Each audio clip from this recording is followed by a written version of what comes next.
You're listening to Speaking Sidemount, the podcast where we talk all things sidemount diving, from equipment, skills, techniques, and sidemount diving expeditions to interviews with some of the world's top sidemount divers.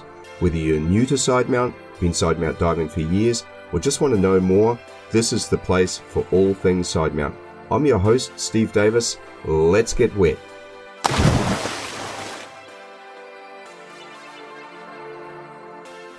Hey, welcome back to Speaking Sidemount. I'm Steve Davis. This episode is a premium Patreon-only episode, and I want to take a moment to thank all of our patrons for your support. It is huge in making everything you're about to listen to possible. If you're not a patron and would like to support the podcast, then please take a look at all of the options and benefits available at www.patreon.com/speakingsidemount. I'll add a link to the podcast notes. Now, in this episode, I speak to PJ Prinsloo. PJ is a technical diving instructor trainer and the director of technical diving for RAID South Africa. And as you'll hear, he is passionate about the benefits of sidemount and has a wealth of knowledge from the perspective of a sidemount diver, instructor trainer, and in his role at RAID. Earlier this year, PJ was inducted into the prestigious Explorers Club, and we go deep into his involvement in the stunning exploration of the Phoenician Wreck in Xlendi Bay off the island of Gozo, Malta. As you know, I spent 2 amazing seasons at Gozo Technical Diving, and this is definitely a place very close to my heart. The exploration dives were at depths of over 110 meters with 3 to 4 hour dive runtimes, which took an immense amount of planning and attention to detail to execute safely. Now, we also discuss sidemount diving and continue our voyage into the state of sidemount diving and instruction. We talk about what it takes to be a great sidemount instructor, the economic argument for focusing on smaller class sizes, and more attention to course quality.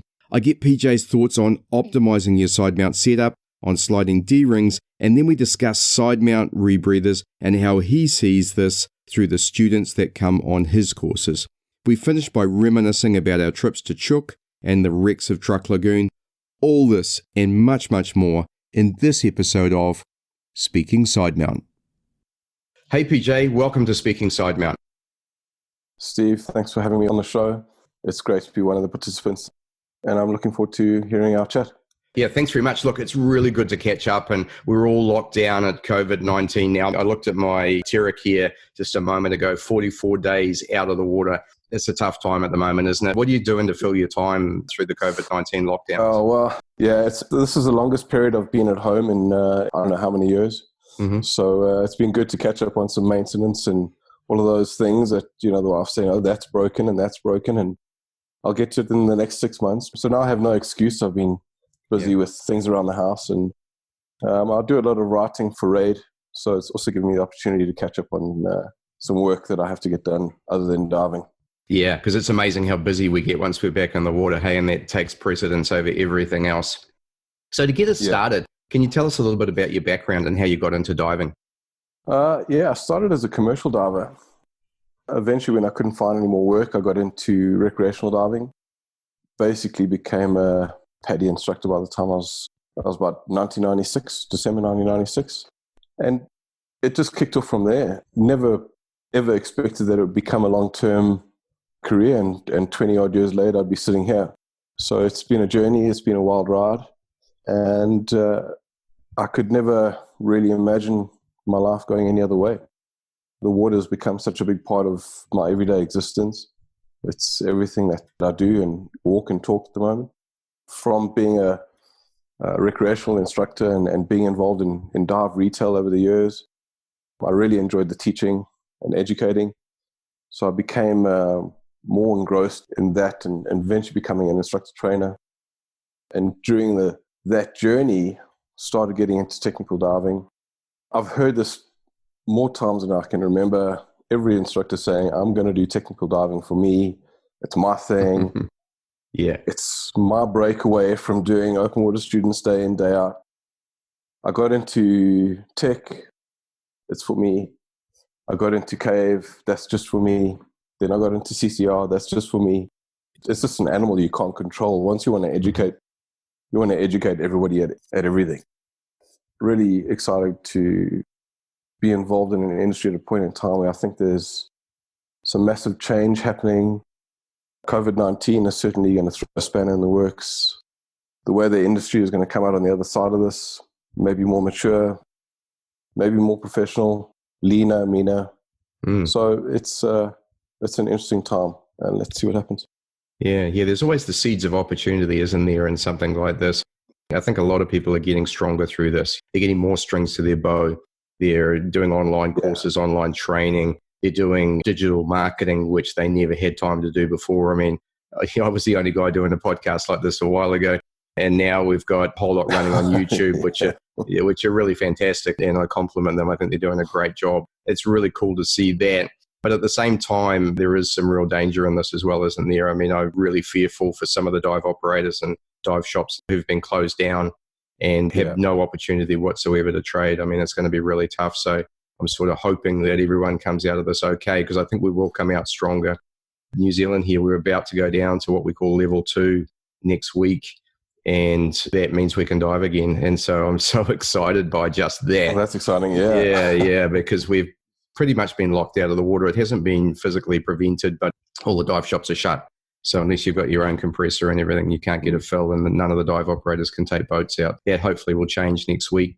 And so, it's a real excitement building. And I think we're going to see a lot of local diving.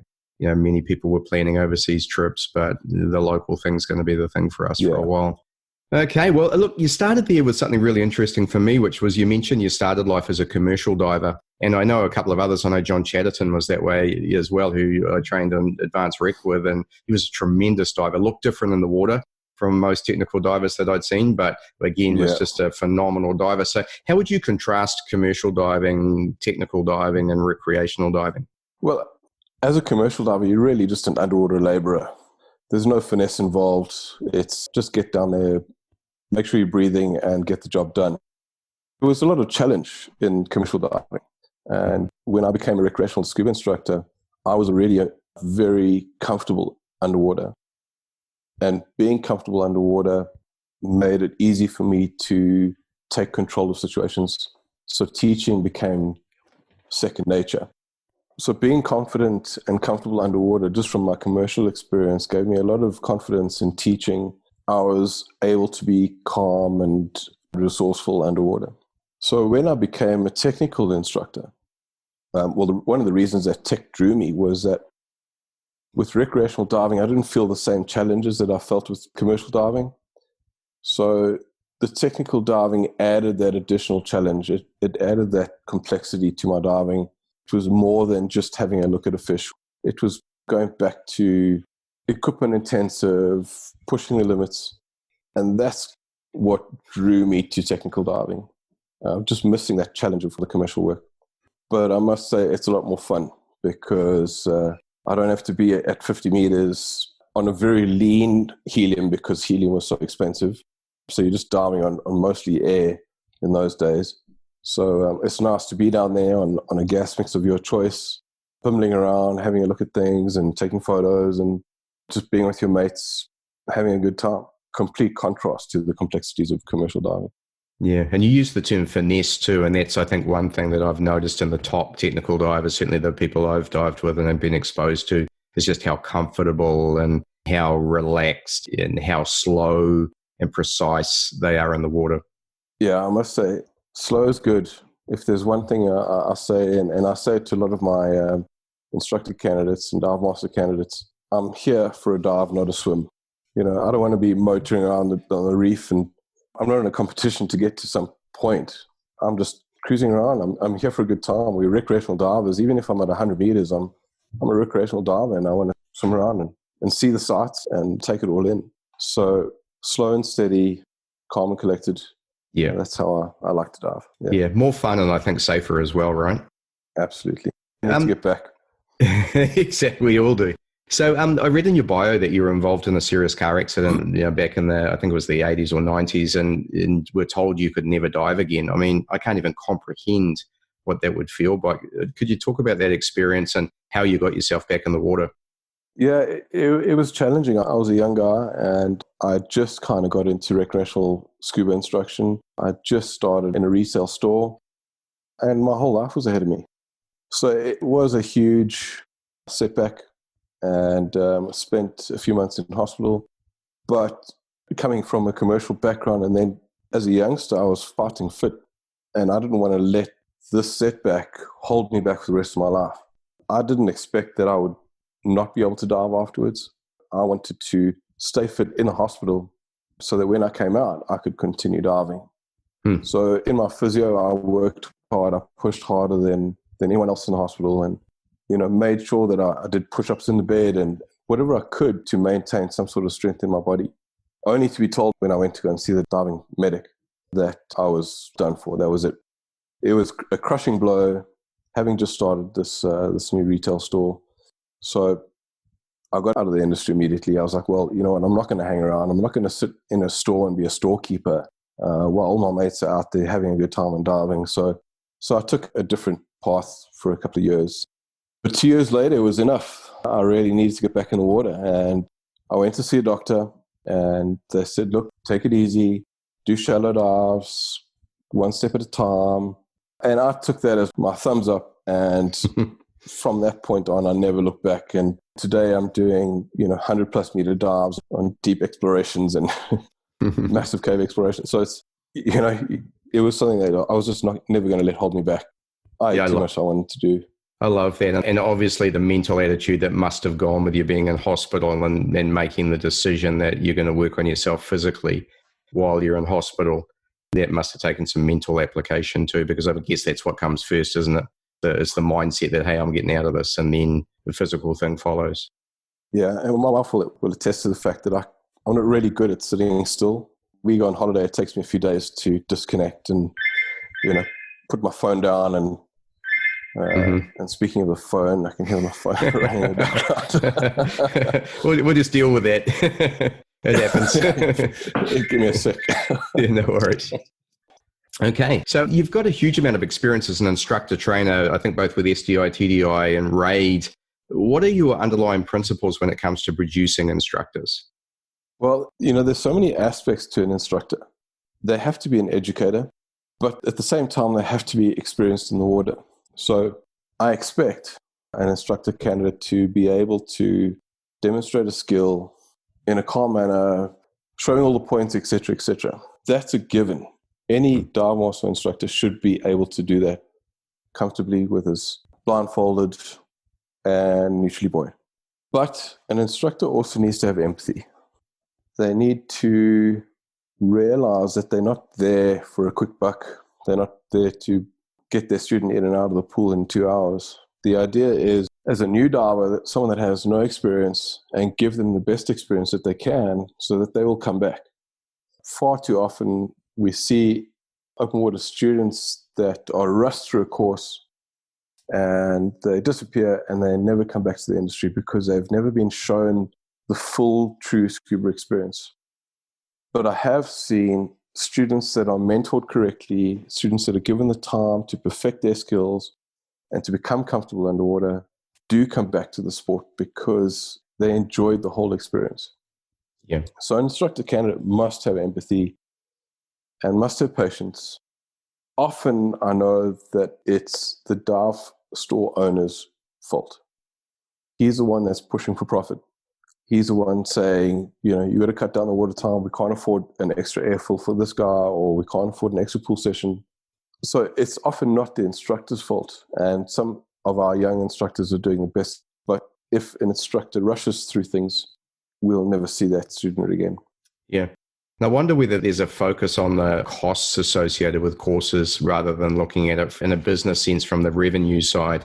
So when you get the situation you're talking about where you rush someone through a course and you have such a low uptake of those divers into becoming real divers, which are divers that go out and dive on a regular basis, and you look at the ongoing spend and the lifetime value of a diver, and you contrast that with someone who, hey, has a more expensive course. Yes, the costs are higher. I spend a bit more time with them. I had to do an extra day or 2 or 3 or whatever it takes. Maybe the class sizes are smaller as well. But then the lifetime value of those divers as they come out of the course and they keep diving and come back to the shop and they buy gear. It should be a no-brainer, shouldn't it? Yeah, absolutely. There's so much value in potential future spend of a student. And as a primarily tech instructor, I rely heavily on open water students coming into the market, so that in 3 to 5 years' time, I have a pool of students that I can teach. Without those entry-level divers coming in, I don't have much of a future going forward. Yeah. And I think I read something from Paul Toomer a while ago about growing the dive industry. And I think he did an analogy with cycling, about how inclusive cycling is and growing the market. And there isn't any reason why there can't be as many divers as there are cyclists. I 100% agree with that. And I think it is one of the things that we've got to look at as an industry is how do we get more divers to come in and how do we produce better divers? Because again, especially when you're a new diver, often you do know that your skill set isn't really there. And then you're a little bit afraid to go out on a boat trip because you're not confident in your own skills. Yeah. And when you do see good divers, you're embarrassed perhaps. And sometimes you forget which way the regulator goes onto your cylinder or which way the cylinder fits into the back plate or BCD. So all of those things are barriers to people diving again. And it's just so important. Number one, that we're bringing people in the front end and growing the market. But number two, I used to work in software and software as a service. And one of the things that we were really, really big on was churn, which is about people who don't remain customers and who give up using your software. And I think churn and diving is another thing. Once you bring them in, how many of them stay with diving? How many dive, 10 to 20 to 30 to 50 or more dives per year? Because they're the people who are going to be your customers. The ones who come in 3 years later, they put 50 dives a year down or 100 dives a year down as what we would call part-time divers. They're the ones who are going to have the passion and the skill set to come to you in a couple of years, 3 years, and go on to technical levels. Definitely, yeah. Let's get on to Sidemount a bit. How does Sidemount fit within all of the diving you do? It's interesting. I became a Sidemount diver in, I think it was 2010 or 2011. And it was for no particular reason. It wasn't because I had some sort of exploration activity that I wanted to do. It was just noticing that suddenly there was this thing called Sidemount and it was building traction in the market. Mm-hmm. And I better get on board this train because it's definitely gaining in popularity and people are talking about it. For the first couple of years, not much happened with my Sidemount diving or my training. And I think a lot of equipment at that stage was still limited, particularly in South Africa. We didn't have access to gear that was off the shelf, so to speak. I don't know exactly when, but at some point I just started diving more and more side mount than I did back mount. And I think it was maybe an age thing. I did feel that it was easier for me to carry 2 cylinders down to the water than having a big twin set on my back. So fast forward to today, and I either have a rebreathe on my back or I have side mount. I haven't dived a twin set since 2017, I think. Wow, congratulations. And I really do enjoy it. I know that there's always this debate about whether it's the right thing for open water and one of those ongoing debates. But the reality is, for me, I find it really comfortable. It's an easy way to dive. It's one of the best ways to get into trim. And there's so much that you can do. It's so flexible and so easy. I certainly wouldn't really want to dive on a rib with 6 cylinders off our shores. That's kind of, I think, the limitation. But 6 cylinders, maybe in fresh water where I can stand there and take the time to get my kit on, and that's a different story. Yeah. Are you really going to do that? I mean, you're a rebreather diver as well. Are you going to dive 6 cylinders open circuit? It's not something that I would do out of choice. No. There's no other options available, and for whatever case, but it would never be something I'd do out of choice. No. So now it's become my preferred open circuit way of diving. And whenever I do any recreational dives of my own, I'll be in side mount, whether it's in a cave or whether it's offshore. It's just the way I prefer to dive. Yeah, I'm with you 100%. Contrary to popular opinion, I don't have anything specific against back mount apart from the fact that I don't do it. But I kind of feel, when someone's coming to technical diving from a single cylinder back mount open circuit, going through the levels there, and you're a rescue diver, or maybe you're looking at going beyond that, you've really got a choice, haven't you? When you want to go to technical diving, you either go back mount or side mount. And one of the things I'm really talking to people about here in New Zealand is just make a decision. they both have advantages. Yeah, sure, there's advantages to back mount. There's times when it is an easier way to dive, but my feeling is most of the time side mount gives you so much more flexibility and so many more options. And as you said, it's just a really comfortable way to dive. It's a genuine option and has been for some time, but I think now it's becoming commonly known that it's a really good option when you want to go to multi-cylinder diving. And yeah, taking it to 4 cylinders isn't really a big deal. Going beyond that, I think now with the advent of rebreathers, not that they've just come along, but they're really coming into their own now. And I think now if you want to go deeper and you need 6 cylinders, or if you want to stage into a cave and you need to carry that much, then it's probably time to look at a rebreather. Certainly that's what drove me to rebreather diving, was both depth and distance, both of those factors. Yeah. So the pictures I've seen of you with your side mount configuration, it looks very much like a Mexico style. You've got a left short hose, long hose on the right with a breakaway. Where did you learn to side mount dive? And did you then take that from side mount into cave training after that? Well, I learned in Florida. Mm-hmm. That's where I did my side mount training. My side mount instructor was Tom Johnson from Deo Scuba in Florida. From there, it's morphed into so many different things. I'm lucky that I get to travel as much as I do, and I get to dive with as many people as I do. And I take away so much from so many people and students as well that have come along the way, and they've been tinkering and playing around. And I'll say, well, that's a great idea. I'll give it a go. And I'll never say that I have a particular style and this is my style, and every student that comes into my program needs to leave looking like me, because I learned that wasn't the way that I felt comfortable. I don't dive like any of my instructors do. I dive the way I do because I've found certain ways of doing things that are maybe the best. I want to know that if I'm in a bind, that I can get out of it because I'm comfortable in my gear. And I can't expect a student to be forced into a particular configuration because of me. It's got to be something that he or she has got to be able to deal with and be comfortable with to sort out. So in my journey, I've definitely become more prone to a Mexican style than a Floridian style. I don't know, maybe it's just I dive a lot with alley tanks, so I find it a bit easier, with alley tanks. And I've had so many different harnesses along the way, from Scuba Pro to Apex and fin sub. I've been diving a lot with the fin sub harnesses. I've had 2 different fin sub harnesses. And now, thanks to the support of X Deep, I'm getting into an X Deep harness as well. And all of those harnesses have gone through so many different modifications and changes as my gear changes, as I find I'm using different exposure suits. So I was in an Apex suit and now I'm in an Otter suit. So I'm using my Otter dry suits. And I've got 2 different suits, and I find that I've got to tweak things slightly depending on which suit I'm in. It's a journey. Side mount never ever ends. Yeah, I don't think that I'm on my final setup now. No. If we speak again in about 5 years' time, maybe I'll be closer to saying, this is it. I'm done. I haven't made a single change in 10 dives. It'll never happen. And partly because I think it's one of the fun parts about side mount diving. During the lockdown, I've spent a fair bit of time in my garage there looking over my 5 different harnesses that I've got. I have to admit, one of them is a teaching harness, but I've got an X-Deep Classic in there, which was my very first one that I trained in and dived all the way to Normoxic Trimix on that. Not the best BCD, I'll have to admit, for that, but it worked and was fine. That one's sitting at the back and doesn't get used a lot anymore.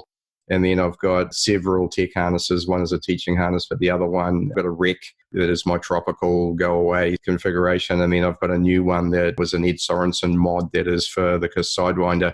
And so that's got some mods on there to help me put the Sidewinder on and so on. And so I've got a separate one for that. And I love them all. And it's so fun to be able to go through and set them up. And I've done a few tweaks on them while I've been dry here, which I hadn't been able to do. And looking forward to getting them back in the water for sure. So I understand that completely. As I said, I've added some Sump UK little bits and pieces on there, and I'm still trying to find the perfect sliding D-ring. All of those sort of things are challenges. Sliding D-rings. Look, if I use, as I mentioned, aluminium tanks and alley 80s. I can't get away with not having sliding D-rings. No. I've tried fixed D-rings. I've tried multiple types of sliding D-rings, and I'm still kind of not 100% certain which is the best system. Are you diving your alleys in salt or freshwater? Both. Yeah, because alleys and salt are a real handful. So I mean, they're not too bad in freshwater, but and salt, they're a handful, and you can use fixed, but what you find, of course, then is that you're in trim maybe for a period of time, and then then they're out of trim, then you move them to the next fixed point, and now they're out of trim for a while, and then they're back in trim. So I love sliders because you can have infinite adjustments. And to be honest, I've had lots of information. I've tried lots of them. The best ones I've found are the Tom Steiner buckle, a low-profile D-ring on a buckle. It takes up a little bit of space, but I'm not very big, and so there's not very far around my midsection, but they work fine, and they're infinitely adjustable in both directions.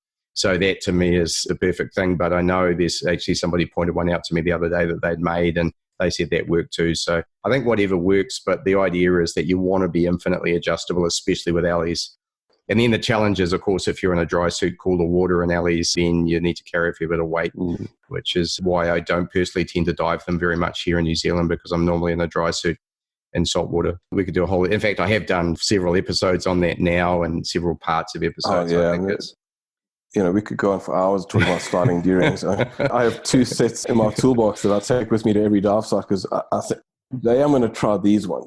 Yeah. And I never really get there, but I'm taken to having a box of them for my courses, so I let my students try lots of different ones before they choose what they want to buy. And I'm pondering, I started life as a fitter welder, would you believe? And I'm pondering getting myself back into MIG or TIG welding and trying to weld some of my own up, because they're a little expensive to buy those sliders. So anyhow, let's move on. So I know you know Brendan Allen, and I had a really neat discussion with him in the last episode about the state of sidemount diving, and we were kind of lamenting a little bit about the state of some divers, but really the diver is the result of the instruction. So really we're lamenting about sidemount instruction.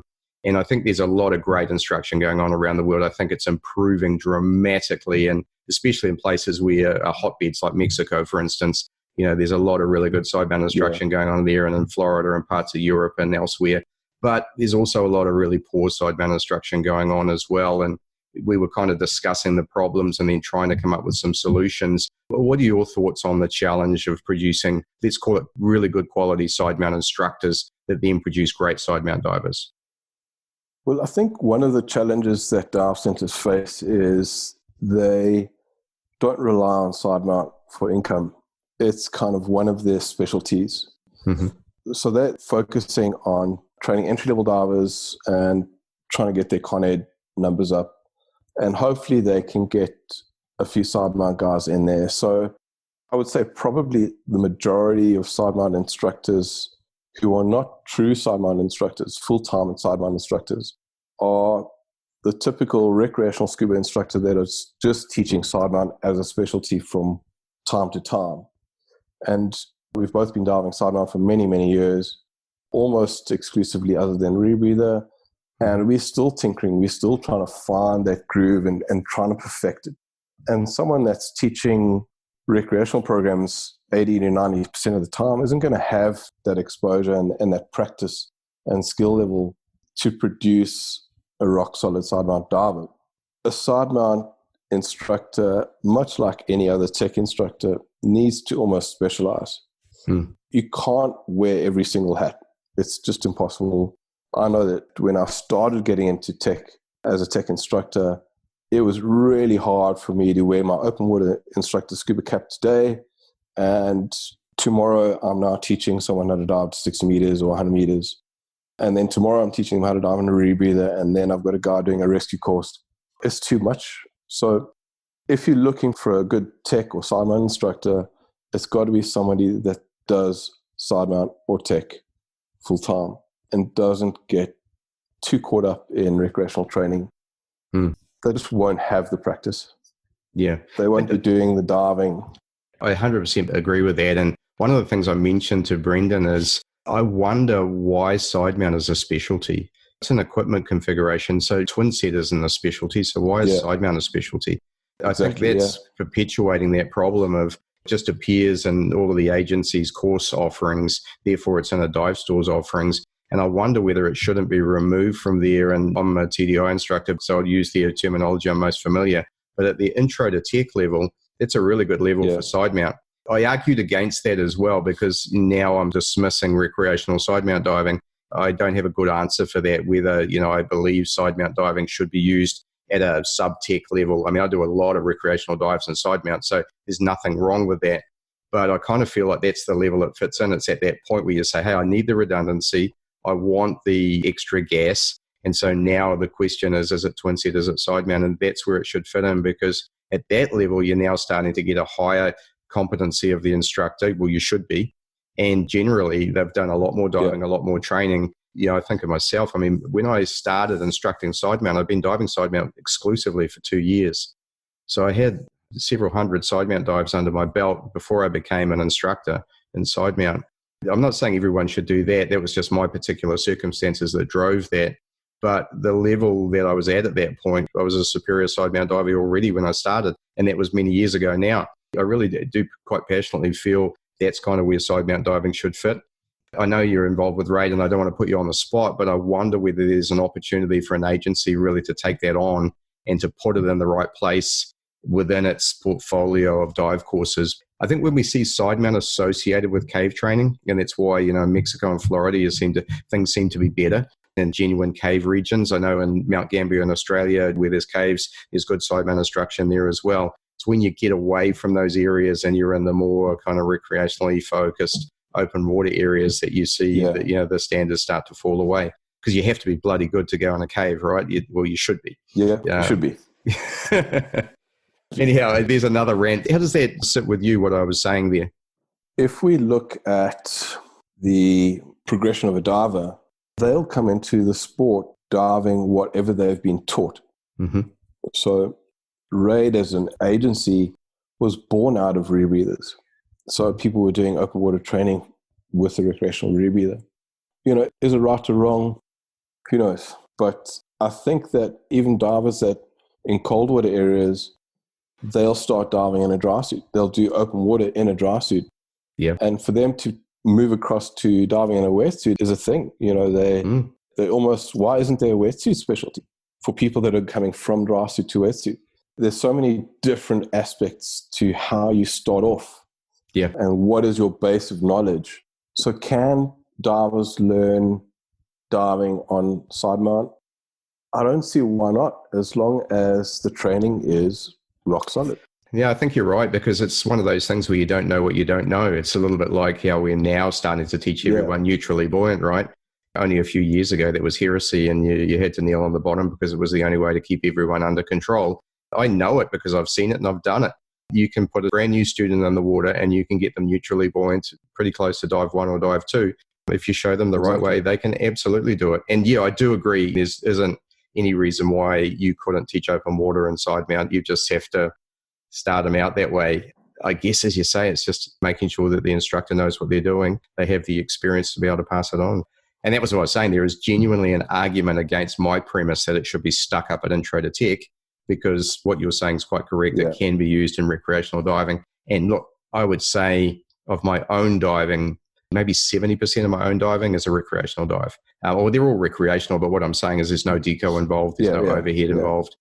Yeah, do you need side mount for that? No, I just prefer it. I like it. I like the comfort of having more gas and the redundancy if something goes wrong. I'm a little bit afraid now when I put a single cylinder on my back.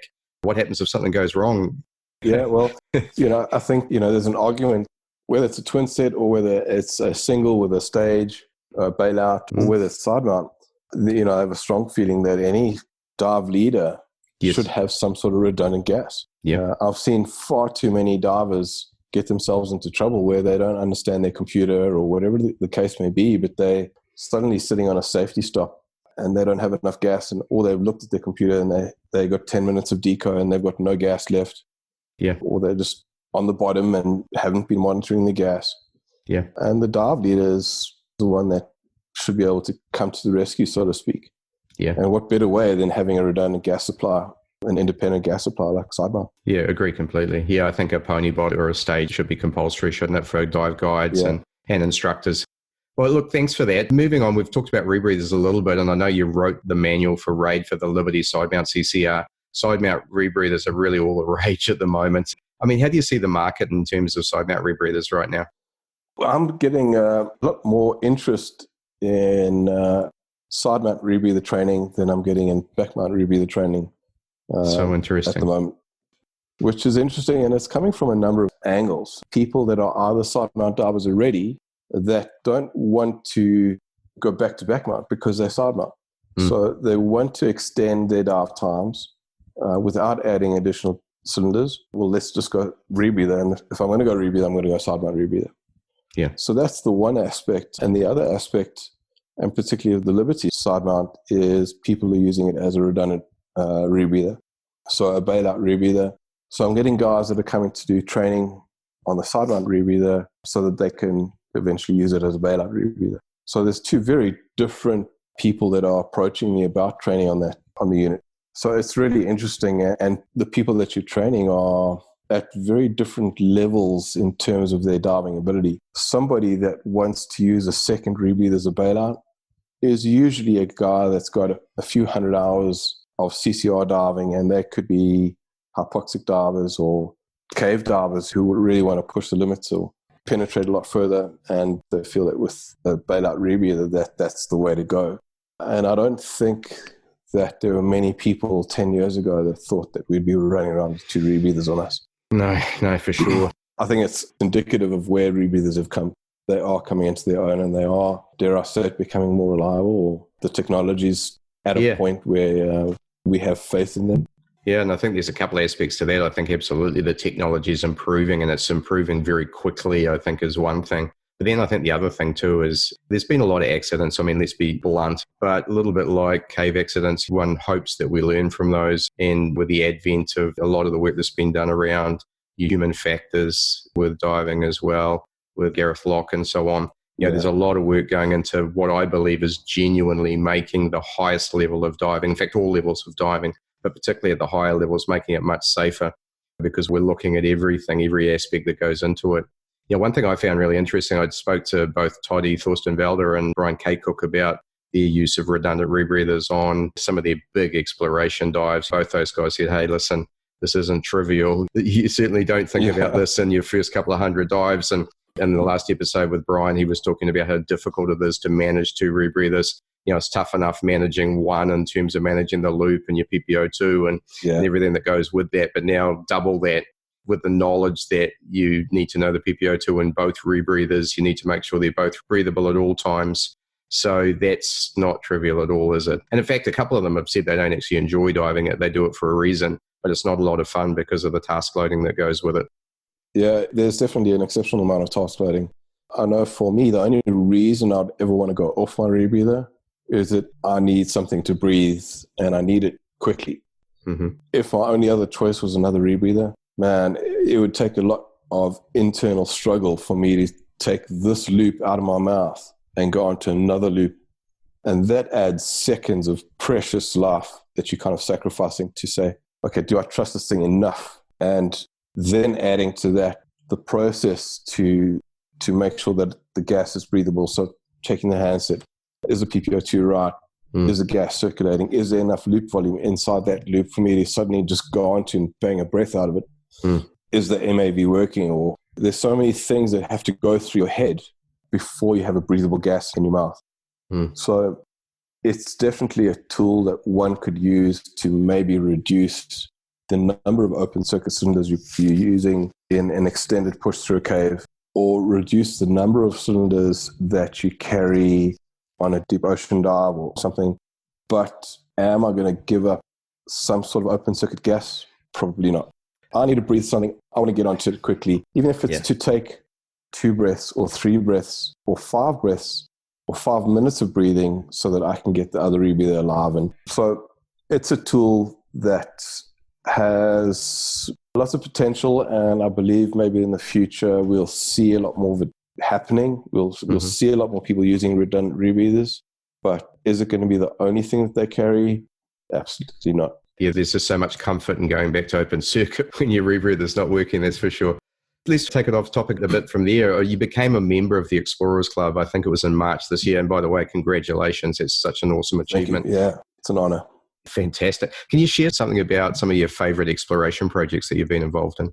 Well, I'm not fortunate enough to have lots of cave to penetrate. And I'd have to say that cave is probably my favorite form of diving, but we don't have much access to cave exploration in South Africa. So I'm looking at further into Africa, on the east coast of Africa, to see what we can find. Those explorations are going to be interesting. Unfortunately, due to COVID, we've got a few projects that have been held back. One that I was looking forward to doing in December this year. But watch the space. Those will come online soon, hopefully. I've done a few wreck explorations. Definitely one of the most awesome experiences I've done is being part of the team on the Phoenician Wreck in Malta. I will still never forget what I was looking at when I went down onto that wreck for the first time. When I joined the team, the first dive that you do is just to kind of, get your bearings and take it all in before they expect you to do any graft on the wreck. And just coming down that line, and you get to 110 meters, and there's this one big light that's lighting up the sort of amphora field. And when you're hovering over this lot, and you realize that nobody has been here thousands of years. The last person to possibly have touched or held this object was almost 3,000 years ago. Amazing, isn't it? There's so much history there. I mean, it's one thing, World War II wreck, there's so many documentaries about World War II, and you see so much of it on any Discovery or National Geographic. We're exposed to it so much. And it's still current history. It wasn't that long ago, but definitely getting onto that Phoenician wreck and just taking a moment to absorb the fact that this is so old. This is ancient history. Your head starts going through all sorts of scenarios. How did this thing get here? What story does it tell? Where was it coming from? Where was it going? And why did it end up sinking in Xlendi? Yeah. What's below the sand? We're currently excavating and trying to get rid of the sand that the wreck is buried under. And who knows what we'll find? There could be anything. Find the first cell phone. It was buried. It's a massive conspiracy by somebody to bury the first electronic device.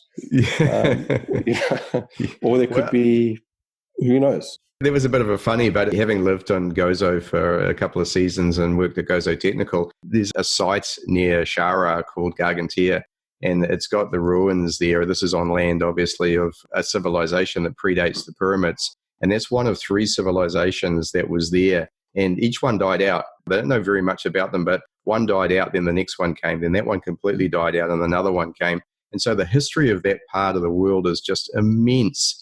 And so you can imagine it's an island, right? So for different civilizations to get there over those timeframes, they must have come by sea. What you're seeing is almost certainly part of one of those. It's so special, it's a really great place. I've had a little touch, and I've dived Xlendi quite a few times, and I've done a 65-meter dive along the wall there, and there's a few amphora parts there. It's a bit naughty. I don't think you're really supposed to dive there. I didn't find that out till afterwards, but we didn't touch anything. We left everything as we found it, but it was just awesome to be able to see that and to realize that what we're looking at is probably several thousand years old, and that's nothing on what you guys are working on there. So yeah, it must just be amazing. And of course, I think it's one of the only archaeological explorations that's taking place deeper than 100 meters, right? It's an immense diving project in itself to do this, isn't it? It's taking a big team. We're doing weeks of work. 3 weeks last year. And between the team, we did 17 days of diving over those 3 weeks. And only 10% of that time was spent on the bottom. That just goes to show the limited time that we have working at that depth. When you're down there and you say, well, okay, our dive time is going to be 20 or 22 minutes. But you're working, and as you're working, you're discovering and you're finding things, and you want to go a little bit deeper and just a little bit deeper. And you think, well, let me do another minute and see if I can dig a little bit deeper. And in that minute, you've clocked up another 20 minutes of deco.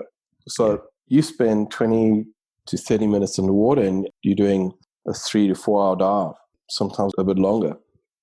So we're putting in so much water time for so little bottom time. And it's going to take the team a very long time to eventually achieve everything that we need to get done on the wreck.